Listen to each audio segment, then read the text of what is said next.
श्री रामायण तुलसी कृत कथा करौ अनुसार।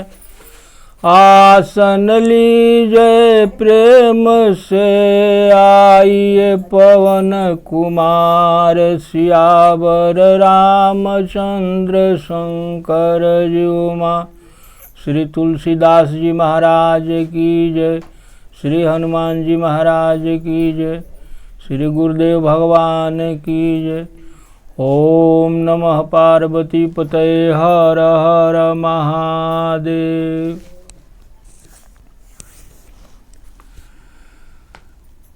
कल के कथा में परशुराम जी भगवान श्री रामचंद्र जी से जय जय करके अपने धाम को पहाड़ में चले गए पूजा करने के लिए। वो पर्वत है, उसी पर्वत में जाते हैं। वो देखिए पर्वत का नाम ध्यान पर नहीं आ रहा है। श्री राम जी से क्षमा मांग करके परशुराम जी चले गए।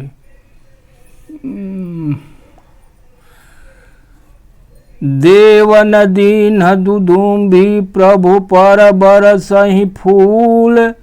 हर से पुर नर नारी सब मिटी मोहमय सूल। सियावर रामचंद्र शंकर जीउमा।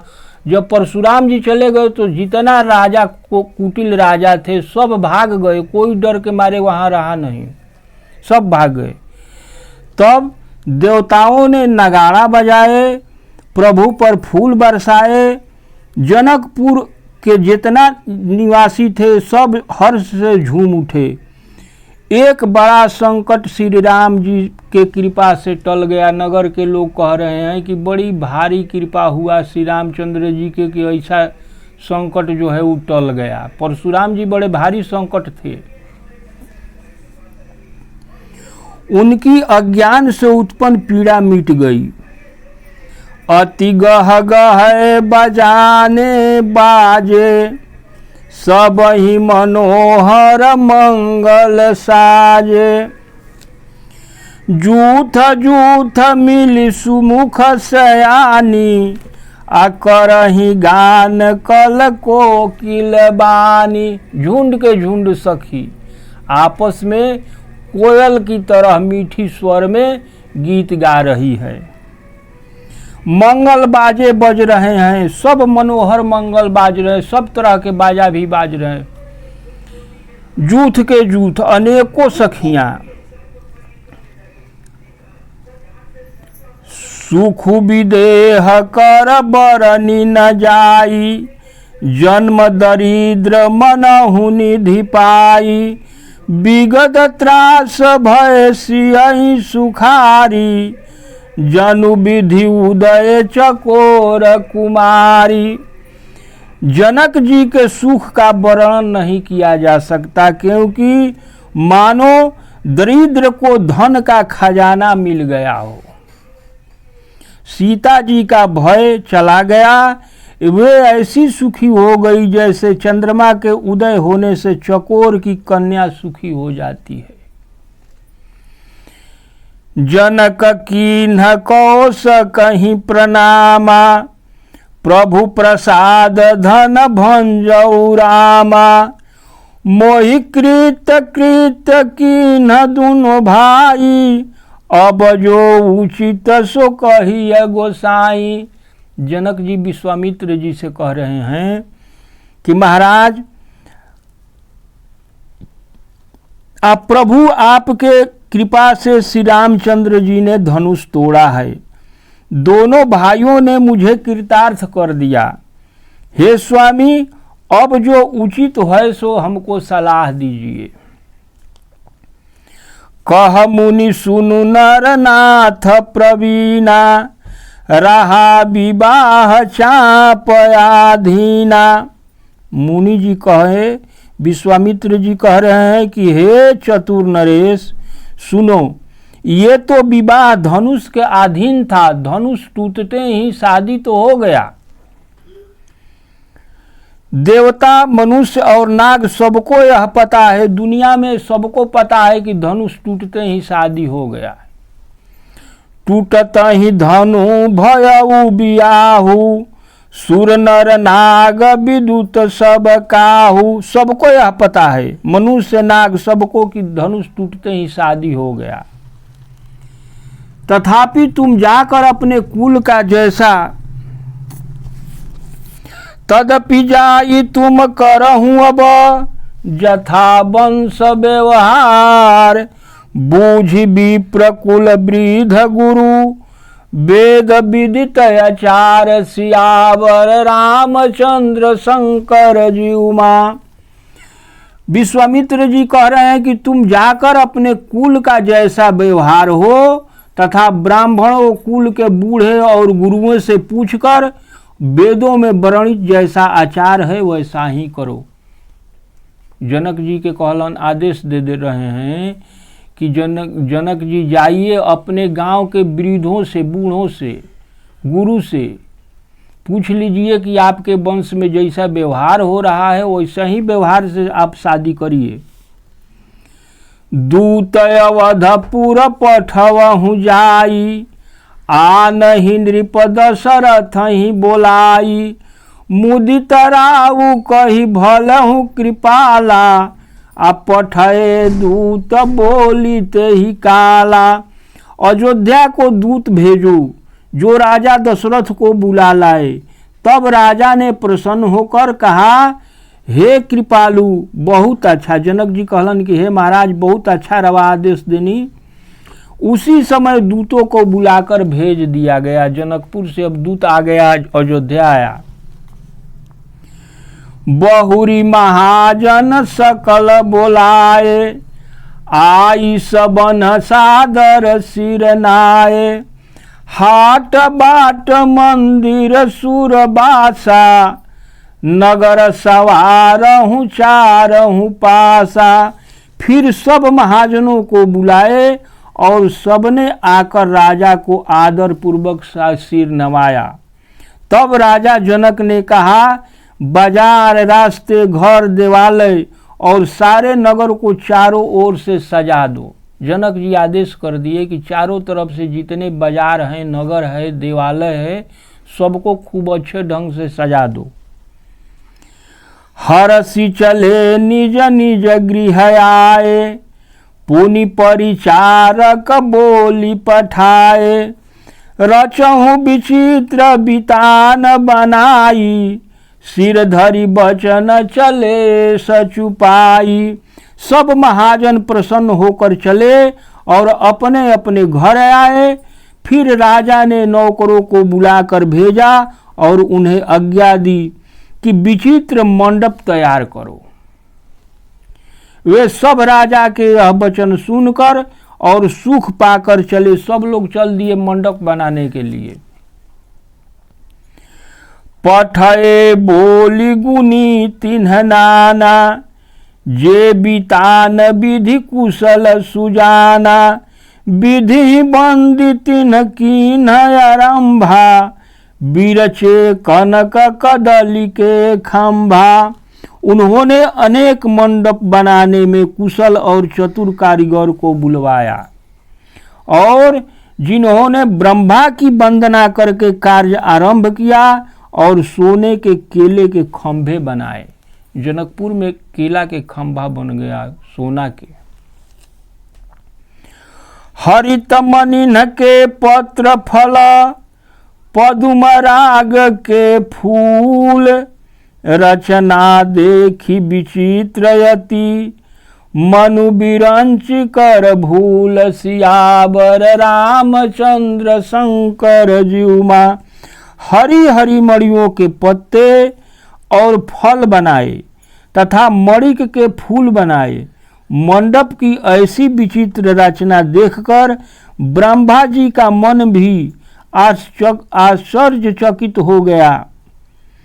बेनु हरित मणिमय सब कीन्हे, सरल सपरब परहि नहीं चीन्हे। कनक कलित बेली बनाई, लखिनहि परई सपर न सुहाई। पन्ने के सीधे और गांठों से युक्त ऐसे बांस बनाए जो पहचाने जाते नहीं थे, इतना सुंदर बांस बना दिए। सोने की सुंदर पान की लता बनाई गई जो पत्ते सहित पहचानी नहीं जाती थी। तेहि के रची पची बंध बनाए, बीच बीच मुकुता दाम सुहाए। मानिक मरकत कुलिस पिरोजा, चीरी कोरी पची रचय सरोजा। उसी नाग बेली को रचकर और पचिकारी करके बांधने की रस्सी बनाई। बीच बीच में मोतियों की सुंदर झालरें लगी। मणिक पन्ने हीरे और फिरोजे आदि को चीरकर कोरकर और पचकारी करके उनके लाल हरे सफेद और फिरोज रंग के कमल बनाए गए। किए भृंग बहुरंग विहंगा, गूंजहि कुंजहि पवन प्रसंगा। सुर प्रतिभा खंभन गड़ी काढ़ी, मंगल दर बलिए सब खाड़ी। भौरे और अनेक रंगीन पक्षी बनाए गए जो हवा के सहारे गूंजते और कूंजते थे। खंभों पर देवताओं की मूर्तियां गढ़ी गई जो सब मंगल द्रव्य के लिए खड़ी है। चौके भांति अनेक पुराई, सिंदूर मणिमय सहज सुहाई। गज मुक्ताओं के सहज सुहाने अनेक प्रकार के चौके पुराए गए। सौरभ पल्लव सुभग सुठी, किए नीलमणि कोरी। हेम बौर मरकत घवरी, लसत पाटमय डोर। सियावर रामचंद्र शंकर जीउमा। नीलमणि को कोरकर अत्यंत सुंदर आम के पत्ते बनाए गए। सोने के बौर और रेशम की डोरी से बंधे हुए पन्ने से बने फूलों के गूछे सुशोभित लग रहे हैं। रचे रुचिर बर बंद निवारे, मनहु मनोभव फंद सवारे। मंगल कलश अनेक बनाए, ध्वज पताक पट चमर सुहाए। ऐसे सुंदर और उत्तम बंदनवार बनाए गए मानो कामदेव ने फंदे सजाए हों। अनेक मंगल कलश और सुंदर ध्वजा पताका पर्दे और चंवर भी बनाए गए।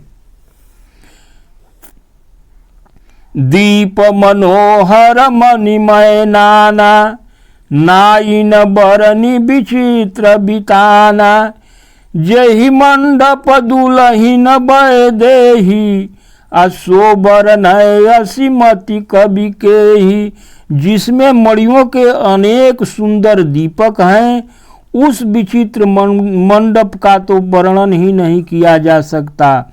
जिस मंडप में श्री जानकी जी दुल्हन बनेगी, उसका वर्णन कौन कर सकता है। इतना सुंदर मंडप सज रहे। दुल्ह राम रूप गुण सागर, शोभितानु तिहु लोक उजागर। जनक भवन के शोभा जैसी, गृह गृह प्रतिपुर देखिय तैसी। जिस मंडप में रूप और गुणों के समुद्र श्री रामचंद्र जी दुल्हे बनेंगे, वह मंडप तीनों लोकों में प्रसिद्ध होना चाहिए। जनक जी के महल की शोभा है जैसी शोभा है, नगर के प्रत्येक घर की शोभा वैसे ही दिखाई देती है। जैसा राजा के मकान सजर, वैसा ही पूरे नगर सज गई। जेहि तेरहूति तेहि समय निहारी, तेहि लघु लगहि भुवन दस चारी। जो संपदा नीच गृह सोहा, सो बिलो किशोर नायक मोहा। उस समय जिसने तिरहुत को देखा उसे 14 भुवन तुक्ष जान पड़े। जनकपुर में नीच के घर भी उस समय जो संपदा शोभायमान थी, उसे देखकर इंद्र भी मोहित हो जाते थे। बसई नगर जही लक्ष्य करी, कपट नारी बर बेश, तेहि पुर कह शोभा कहत, सकुचहि शारद शेष सियावर रामचंद्र शंकर जीउमा। जिस नगर में साक्षात लक्ष्मी स्त्री का सुंदर भेष बनाकर बसती है, सीता जी लक्ष्मी हैं, उस पुर की शोभा का वर्णन करते मैं तो सरस्वती और शेष भी सकुचा जाते हैं। हम लोग का वर्णन करेंगे, जिसको सरस्वती या शेष भी सकुचाते हैं। पहुँचे दूत रामपुर पावन, हर से नगर बिलोक सुहावन। भूप द्वार तिन्ह खबर जनाई, दशरथ नृप सुनि लिए बोलाई। इतने समय में दूत जो था वो अवधपुर में पहुंच गया। जनक जी के दूत श्री राम जी के पवित्र पुरी अयोध्या में पहुंचे। सुंदर नगर देख करके वे प्रसन्न हो गए। दूत राजद्वार पर जाकर उन्होंने समाचार भेजा। सुनकर राजा दशरथ ने उन्हें बुला लिया। करि प्रणाम तिन्ह पाती दीन्हि, मुदित मही पयाप उठ लीन्हि। बारी बिलोचन बाचत पाती, अपुलक गात आई भर छाती। दूतों ने प्रणाम करके जब पत्र दिया तो प्रसन्न होकर राजा ने स्वयं उठकर उसे अपने ही से ले लिए। पत्र बाँचते समय उनके नेत्रों में प्रेम और आनंद के आंसू छा गए। शरीर पुलकित हो गया और छाती भर आई। पत्र में लिखा शुभ संदेश पढ़कर वह इतने अधिक प्रसन्न हुए जिनका वर्णन नहीं किया जा सकता।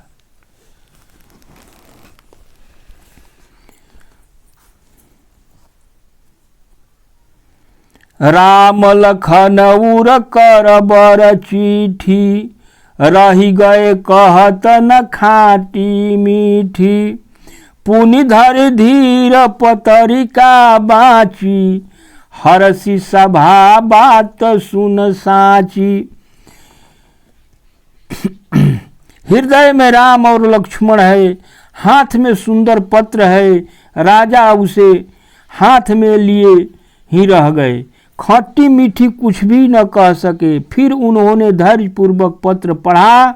वह शुभ समाचार पाकर सारी सभा हर्षित हो गई। पहले अयोध्या में राजा दशरथ जी को जब पत्र मिला तो इनको ऐसा लगा कि इतना खुशी कि अब क्या करें, पढ़े भी नहीं और रहा भी नहीं जाता है। खट्टी मीठी न पढ़ते हैं न रहा जाता है।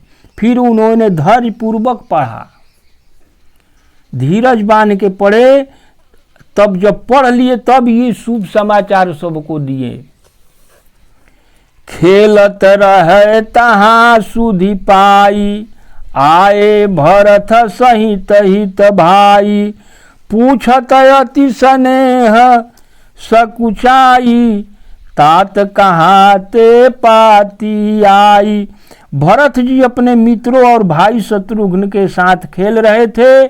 वही समाचार पाकर वे भी आ गए और प्रेम से सकुचाते हुए पिताजी से पूछते हैं कि पिताजी कहाँ से पत्र आया है। कुशल प्राण प्रिय बंधु दोऊ, अहि कहहि के ही देश। सुनि स्नेह साने बचन, बाची बहुरी नरेश। सियावर रामचंद्र शंकर जीउमा। भरत जी के कहने पर फिर राजा दशरथ जी पत्र बाँच रहे हैं। हमारे प्राणों से प्यारे दोनों भाई सकुशल तो हैं और वे किस देश में हैं, भरत जी पूछ रहे हैं। सने से सने ये वचन सुनकर राजा ने फिर से पत्र पढ़ा। सुनि पाती पुलके दो भ्राता, अधिक स्नेह समातन गाता। प्रीत पुनीत भरत कह देखी, असकल सभा सुख लहऊ बिसेखी। पत्र सुनकर दोनों भाई खुश पुलकित हो गए। स्नेह शरीर में समाता नहीं। भरत जी का पवित्र प्रेम देखकर सारी सभा खुश हो गई।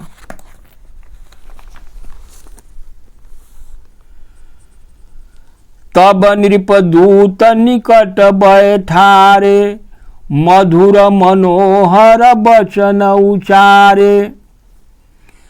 भैया कहूँ कुशल दो बारे, तुम्हनी के निज नयन निहारे।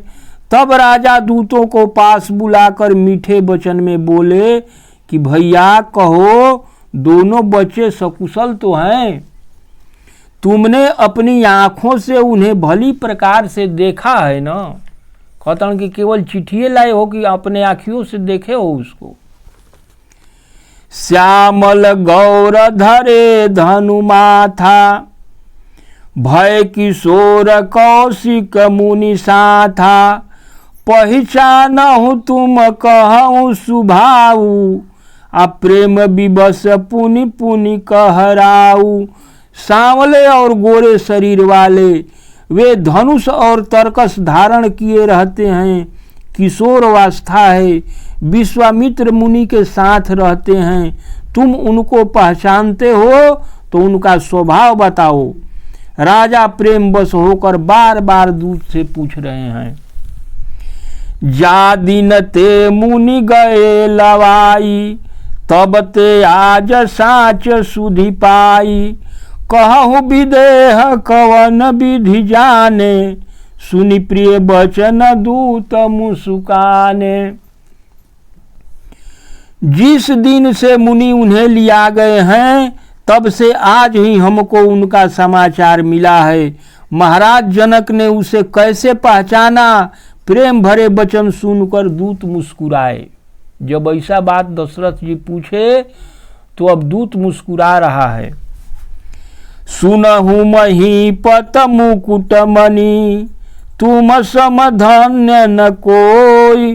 राम लखन जिनके तनय, विश्व विभूषण दोई। सियावर रामचंद्र शंकर जीउमा।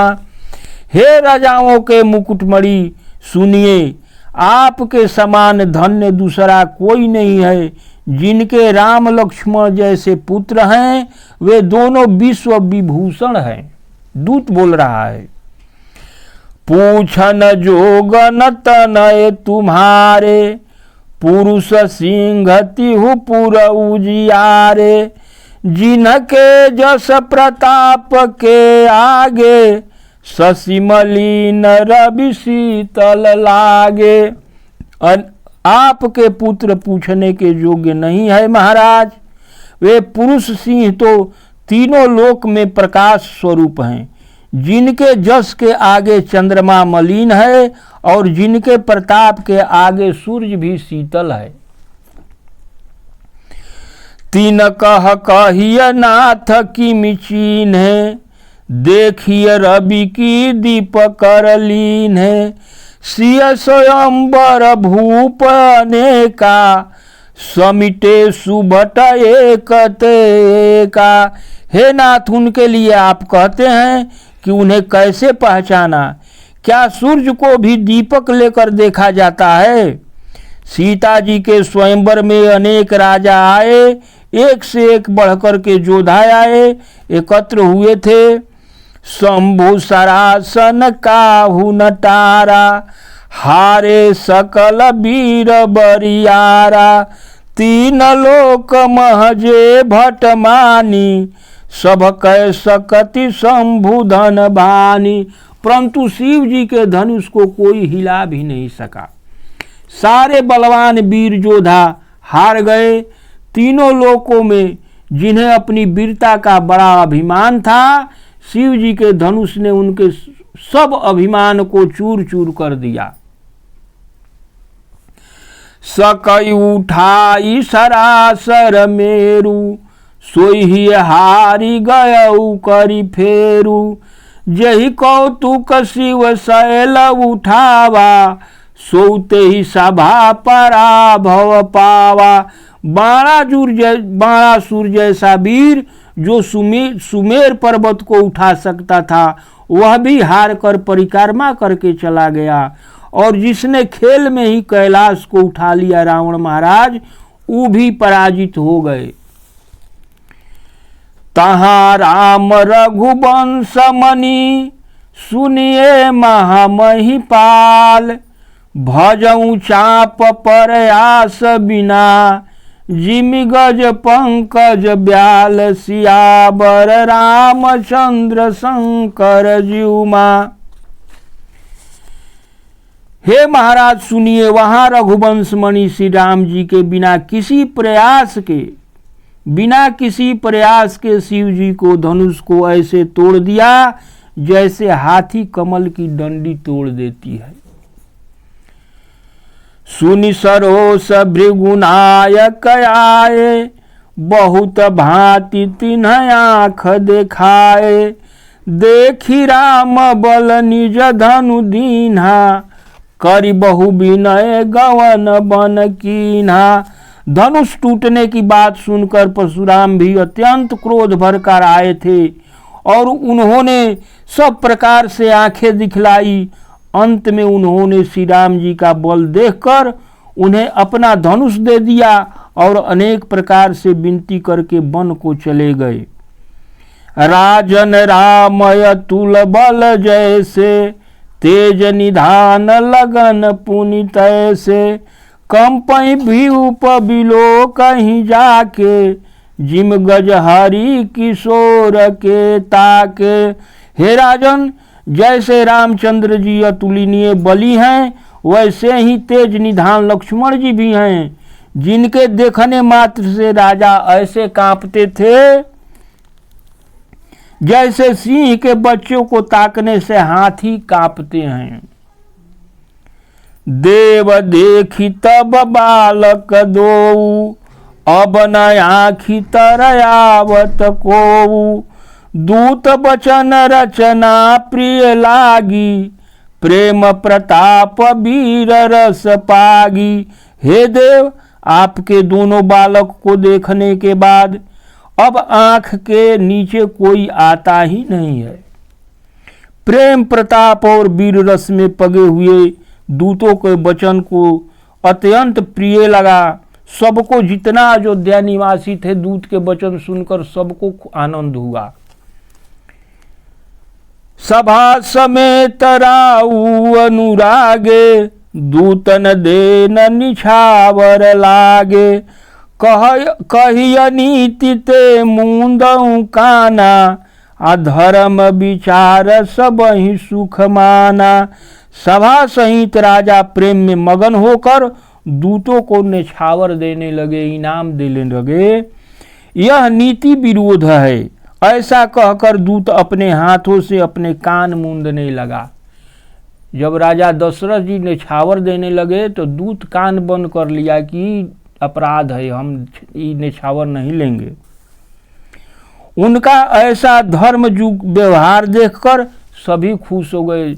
लोग वहाँ के जितने थे सब देखे कि जनकपुर के आदमी को तो व्यवहार बहुत अच्छा है। तब उठी भूप वशिष्ठ कहू, दीन पतरिका जाय।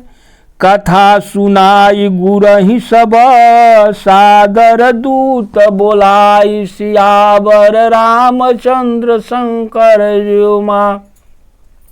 अब आज कथा यहीं विश्राम लेती है, फिर आगे कल इसके आगे जो होगा वो होगा। आज कथा इतनी भयो सुनो सजन चितलाय, जो जग जहाँ से आए हैं विदा ले हर्षाय। सियावर रामचंद्र जी जय। सीतापति रामचंद्र की जय। उमापति महादेव की जय। श्री तुलसीदास जी महाराज की जय। श्री गुरुदेव भगवान की जय। हरे कृष्ण कृष्ण कृष्ण हरे हरे, हरे राम राम राम हरे हरे, हरे कृष्ण कृष्ण कृष्ण हरे हरे, हरे राम राम राम हरे हरे, हरे कृष्ण कृष्ण कृष्ण हरे हरे, हरे राम राम राम हरे हरे।